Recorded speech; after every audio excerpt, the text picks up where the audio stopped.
Tuan, adakah semua air ini benar-benar akan dibuang begitu sahaja? Itulah soalan yang keluar dengan nada bergetar daripada dokter. Ahmed, seorang pakar berusia 62 tahun yang bekerja untuk Bantuan Pelarian Pertubuhan Bangsa-Bangsa Bersatu PBB. Beliau sedang berdiri di tepi singki lapangan terbang antarabangsa Kuala Lumpur KLIA, bertanya kepada seorang kaki tangan pembersihan muda yang baru sahaja selesai mencuci tangan. Doktor, Ahmed adalah ketua kepada 14 orang pakar sumber air dari Yemen, sebuah negara yang menderita akibat krisis air paling meruncing di dunia. Kumpulan ini pada asalnya dijadwalkan terbang ke Singapura untuk menghadiri sidang kemuncak sumber Air Asia. Namun disebabkan taufan besar yang luar biasa, pesawat mereka terpaksa melakukan pendaratan cemas di Malaysia. Tahukah Anda? Bagi kumpulan pakar yang selama 40 tahun hanya dapat menikmati air paip selama 2 jam sehari ini, hanya dalam tempoh 3 menit menjejakkan kaki di bumi Malaysia, mereka semua telah menitiskan air mata. Segala-galanya bermula daripada kejutan di dalam tandas lapangan terbang, menyaksikan limpahan sumber air yang melimpah ruah, hinggalah budaya penggunaan air di jalanan yang sukar dipercayai. Mereka telah menggali telaga selama 40 tahun, tetapi tidak pernah bermimpi bahawa ada sebuah negara di dunia ini yang memiliki sumber air sebegini kaya. Pengakuan penuh emosi daripada pegawai UNICEF pejabat Yemen ini, sekembalinya mereka ke tanah air, telah mengubah pelan pembinaan semula Yemen secara fundamental. Apakah sebenarnya yang mereka lihat di Malaysia? Mengapa pakar-pakar yang pernah berjuang demi seliter air untuk keluarga mereka ini sanggup melutut berdoa di hadapan sistem bekalan air kita? Saya adalah Encik Lim, seorang penterjemah bahasa Arab yang telah berkhidmat selama 12 tahun di agensi PBB dan organisasi antarabangsa. Saya merupakan lulusan pengajian Arab dan pernah menetap di Yemen selama 3 tahun. Pengalaman saya pada November tahun lalu bersama kumpulan pakar ini telah mengubah pandangan hidup saya selamanya. Kumpulan ini terdiri daripada tokoh-tokoh hebat seperti Dr. Ahmed Dokter, salah yang pakar dalam keselamatan kualiti air Encik Omar yang telah membina telaga selama 20 tahun bersama UNICEF, serta Dr. Wang, seorang pakar hidrologi dari University Hamburg yang berasal dari Malaysia. Semuanya berusia antara 50 hingga 70 tahun, individu yang mempertaruhkan nyawa demi isu air di Yemen. Di dalam sidang kemuncak sebelum pendaratan cemas, mereka berkongsi realiti yang menyayat hati. Di Sanaa, ibu kota Yemen, air paip hanya ada 2 jam sehari.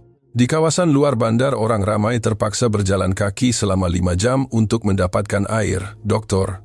Ahmed berkata dengan sebak, "Di negara kami seliter air bersih berharga $1. Banyak keluarga terpaksa membelanjakan 30% pendapatan mereka hanya untuk membeli air.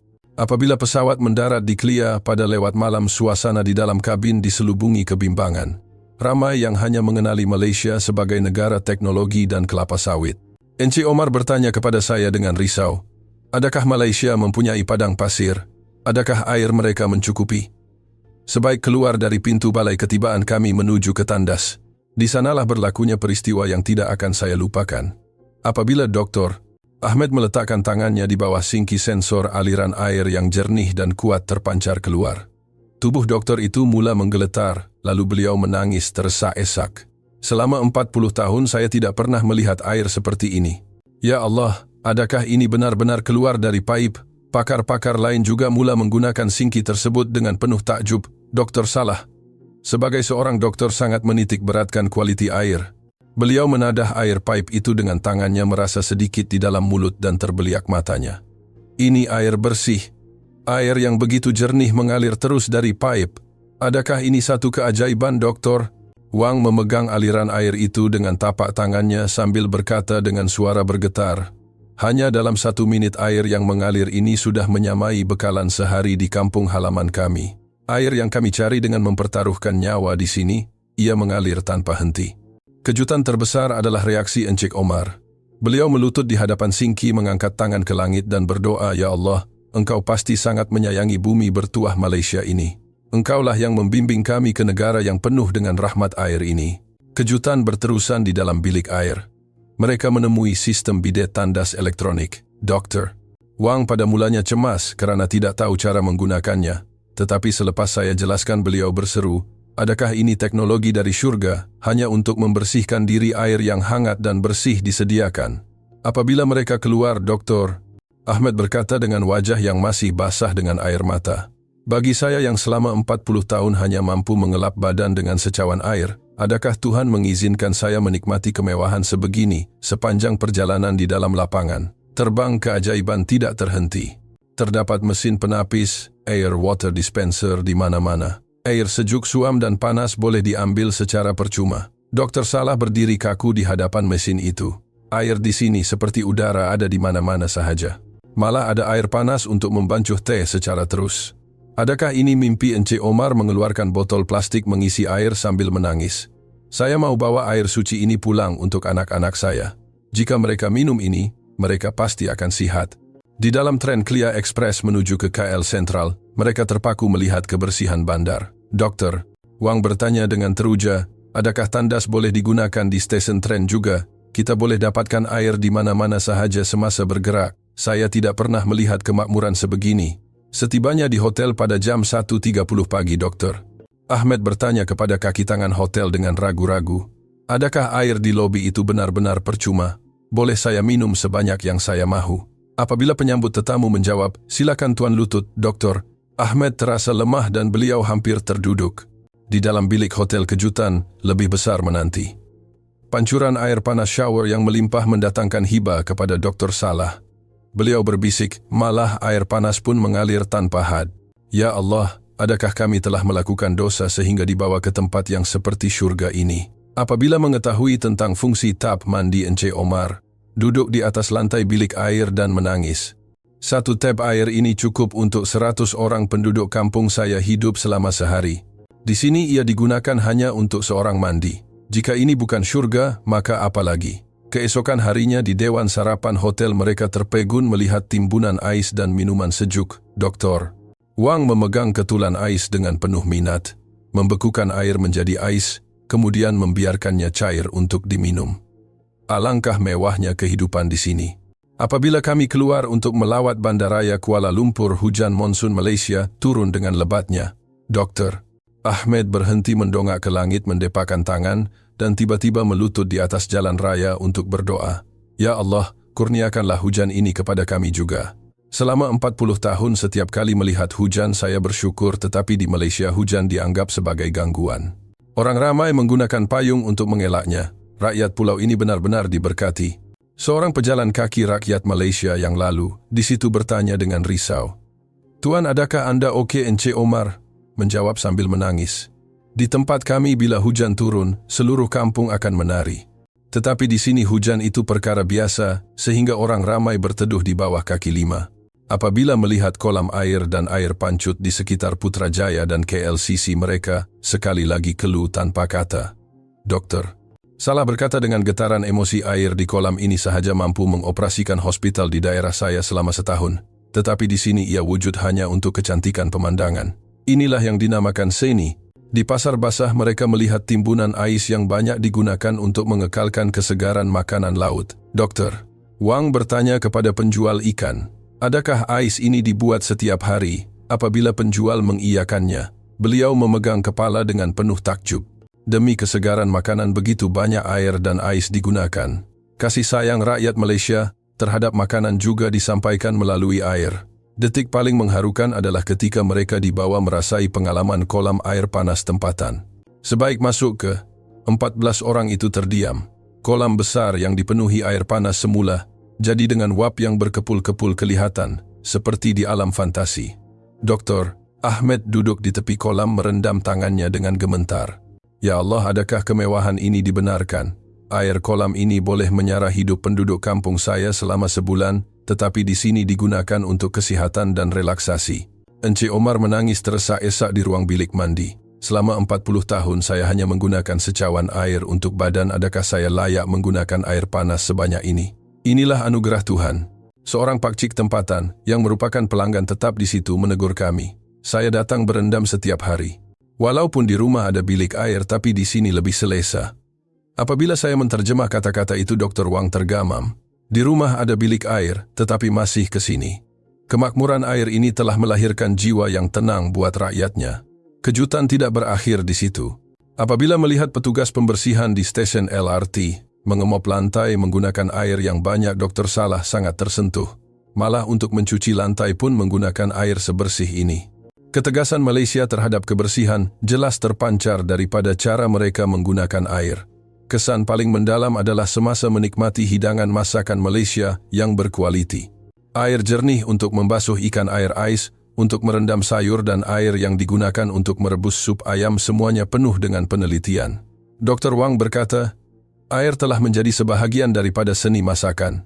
Kelezatan sup Malaysia terletak pada kualiti airnya.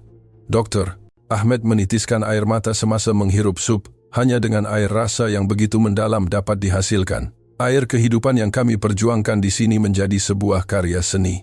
Pada hari ketiga dokter, Ahmed merasa kurang sihat dan kami membawanya ke Hospital Kuala Lumpur HKL. Semua pakar terkejut melihat penggunaan air di hospital. Untuk pembersihan bilik bedah dan proses dialisis air berkualiti tinggi digunakan tanpa had. Seorang juru rawat menjelaskan bahawa kualiti air tidak boleh dikompromi kerana ia melibatkan nyawa. Encik Omar sangat terharu. Menggunakan air terbaik untuk menyelamatkan nyawa, itulah kasih sayang dalam perubatan. Pada hari terakhir kami melawat loji rawatan air di bawah pengurusan air Selangor. Pakar-pakar itu bukan sahaja kagum dengan teknologi, tetapi juga tersentuh dengan dedikasi di sebaliknya. Melihat air sungai yang dirawat melalui pelbagai peringkat, sehingga menjadi jernih doktor. Wang berkata, ini adalah alkimia, moden menukar air sungai menjadi emas air bersih. Dokter, salah menambah teknologi dan kasih sayang yang dilaburkan untuk menghasilkan air ini, namun kami menggunakannya dengan begitu bersahaja di rumah. Di dalam tren menuju ke lapangan terbang mereka merenung pengalaman 3 hari itu. Dr. Ahmed memandang keluar jendela yang menghijau. Pemandangan 3 hari ini telah mengubah pandangan hidup kami. Kekayaan air bukan sekadar angka, tetapi ia datang daripada rasa syukur. Di pintu berlepas, Encik Omar menggenggam erat tangan saya. 3 hari ini adalah hadiah daripada Tuhan. Kami telah melihat syurga air, tetapi pada masa yang sama kami menemui harapan. Dengan teknologi dan kasih sayang kami, juga boleh membawa air bersih ke tanah air kami. Kata-kata terakhir dokter Wang sebelum berlepas sangat menyentuh hati. Kekayaan air di Malaysia bukanlah satu keajaiban semata-mata, ia adalah hasil kebijaksanaan dan usaha manusia. Kami juga mampu mencipta keajaiban yang sama. Kepulangan mereka membawa impak luar biasa. Doktor Ahmed memberikan laporan yang penuh emosi di mesyuarat PBB. Beliau bukan sahaja menceritakan butiran teknikal, tetapi juga latar belakang budaya bagaimana Malaysia menghargai air. Wakil-wakil negara lain sangat terkesan dengan ucapan beliau. Doktor, salah menghantar laporan kepada ibu pejabat WHO mengenai penggunaan air di Hospital Malaysia, melampirkan data bagaimana sumber air bersih meningkatkan keberkesanan perubatan. Encik Omar pula mencadangkan di UNICEF untuk memperkenalkan teknologi pengurusan air Malaysia bagi membina sistem bekalan di sekolah dan hospital di Yemen. Paling mengejutkan, kerajaan Yemen telah menghantar permohonan rasmi untuk belajar daripada teknologi pengurusan air Malaysia. 6 bulan kemudian saya sekali lagi menjadi penterjemah untuk 50 orang delegasi teknikal Yemen yang datang ke Malaysia. Dr. Ahmed menyambut saya di KLEA dengan berkata, kejutan 3 hari itu telah mengubah nasib kami. Kali ini kami datang untuk menukarkan harapan menjadi kenyataan.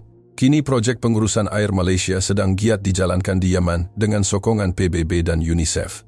Projek pembinaan loji rawatan air di Sana'a yang bekerjasama dengan Jurutera Malaysia telah berjaya membolehkan ramai penduduk akhirnya mendapat air bersih yang selamat. Dalam surat terbarunya, Dr. Ahmed menulis, air mata yang saya tumpahkan di Malaysia adalah air mata harapan. Kini di bandar kami air jernih mula mengalir. Kanak-kanak minum air yang selamat, ibu-ibu memasak dengan tenang. Inilah keajaiban yang lahir daripada persahabatan dengan Malaysia. Sehingga kini saya tidak dapat melupakan air mata pakar-pakar itu. Perkara yang kami bunuh-membunuh dan rampas-merampas di sana di sini, ia dianggap sebagai sesuatu yang biasa sehingga dilupakan. Kata-kata ini telah menggerakkan hati ramai orang untuk bertindak. Air adalah nyawa dan air juga adalah harapan. Apabila mereka melihat limpahan air di Malaysia, apa yang mereka rasakan bukanlah keputusasaan melainkan harapan bahawa dengan teknologi dan kasih sayang mereka juga boleh mencipta kemakmuran yang sama di tanah air sendiri. Cerita yang bermula daripada pendaratan cemas selama 3 hari ini telah menjadi langkah besar yang mengubah masa depan 2 buah negara. Selama 40 tahun, setiap kali melihat hujan saya bersyukur, tetapi di Malaysia hujan dianggap sebagai gangguan. Rakyat negara ini benar-benar diberkati oleh Tuhan. Kata-kata Dr. Ahmed ini mengajar kita rakyat Malaysia tentang nilai sebenar air yang sering kita ambil mudah. Air mempunyai kuasa untuk merentasi sempadan dan menghubungkan manusia. 3 hari yang penuh dengan air mata dan emosi itu telah menjadi jambatan harapan yang menghubungkan 2 negara. Marilah kita terus menghargai air di bumi yang indah ini dan berkongsi rahmatnya dengan mereka yang memerlukan. Begitulah kisah 14 pakar air dari negara yang paling kekurangan air di dunia yang terpaksa mendarat di Malaysia dan menemui harapan di sebalik air mata mereka. Apa pendapat Anda? Sila tinggalkan komen untuk memberi sokongan kepada wira-wira dalam cerita ini. Terima kasih kerana menonton, membaca. Jika Anda menyukai kisah ini, sila tekan butang like dan langgan saluran kami. Terima kasih semua. Yeah.